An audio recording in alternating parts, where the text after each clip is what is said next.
Update 2. This is for successful family members only. My uncle smirked and closed the door in my face.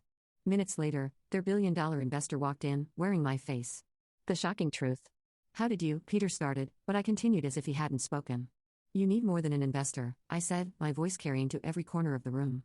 You need someone to completely restructure this company. Someone who understands modern business practices. Someone who isn't trapped in outdated thinking. Uncle James's face had turned an interesting shade of red. With all due respect, we have generations of experience. Generations of running this company into the ground. I corrected him. Would you like to know your current market value? It's less than 1/3 what it was 7 years ago. 7 years. I saw the number register with some of them.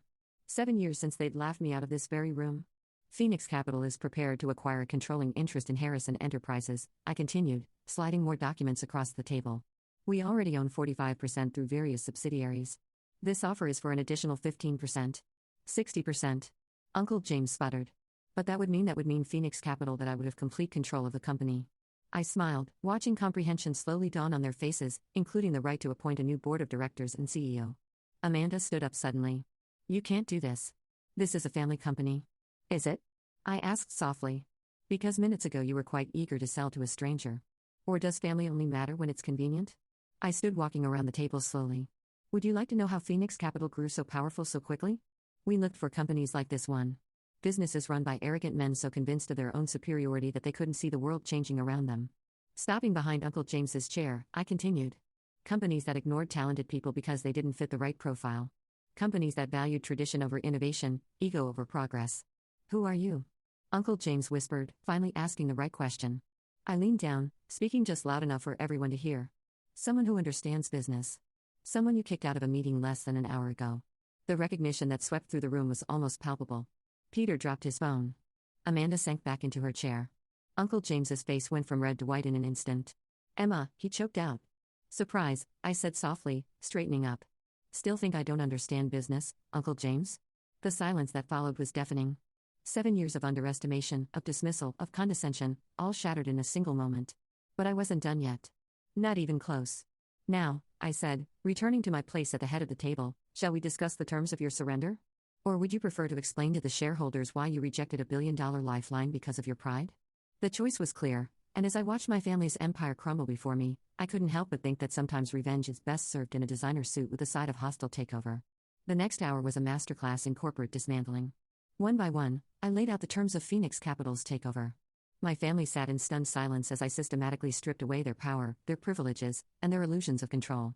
First, I said, pulling out another document. All current board members will tender their resignations effective immediately. You can't just dash, Peter began. I can and I will.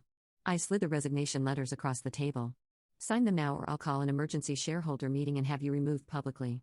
Your choice. Uncle James stared at the paper in front of him, his hand trembling slightly. Everything I built. Everything you inherited, I corrected him and then nearly destroyed through mismanagement and ego. Amanda, tears streaking her expensive mascara, tried one last plea. But we're family. Family? I stood up, planting my hands on the table. Was it family when you blocked my proposals for digital transformation? When you mocked my MBA thesis about modernizing the company, when you told the industry I was just a failed heiress playing at business, I pulled up the company's financial records on the screen behind me. While you were all flying private jets and buying vacation homes with company money, I was building something real. Phoenix Capital has acquired 37 companies in 7 years. We've turned every single one of them profitable. The numbers didn't lie. My success was there in black and white, undeniable and overwhelming. Here's what's going to happen, I continued. Harrison Enterprises will be restructured. The old board is out. The nepotism ends today. From now on, positions will be earned, not inherited. I pressed the button and Claire entered with a new stack of documents. These are your severance packages, generous ones, provided you sign non-disclosure agreements and leave quietly. And if we refuse, Uncle James asked, finding his voice at last. I smiled, pulling up another document on the screen. Then I released the audit findings to the SEC. The hidden accounts, the manipulated books, the insider trading, all of it. The color drained from his face. He knew I had him? Had all of them. You've been planning this for years, Peter said, realization finally dawning. All those quiet investments, the shell companies. 7 years, I confirmed. Long enough to watch you run this company into the ground. Long enough to build Phoenix Capital into something powerful enough to swallow Harrison Enterprises whole. I walked to the window looking out over the city skyline. You know what the funniest part is? If you had listened to me 7 years ago, none of this would have been necessary.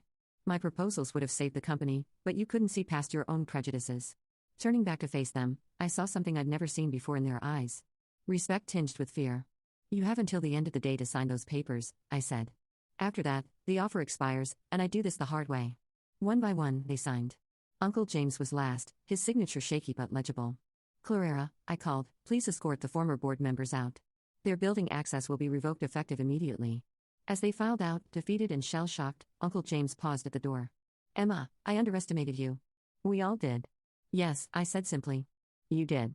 The door closed behind them, leaving me alone in the conference room where 7 years ago they'd crushed my dreams of running the family company. My phone buzzed a news alert. The market had already caught wind of the takeover. Harrison Enterprises stock was soaring on news of the Phoenix Capital acquisition. I sat down in the Coast chair, my chair now, and opened my laptop. There was work to be done. A company to rebuild. A legacy to reshape. This is where our story comes to end. Dear listeners, please share your thoughts in the comments section below, and don't forget to like, share, and follow. Thanks to all for your support.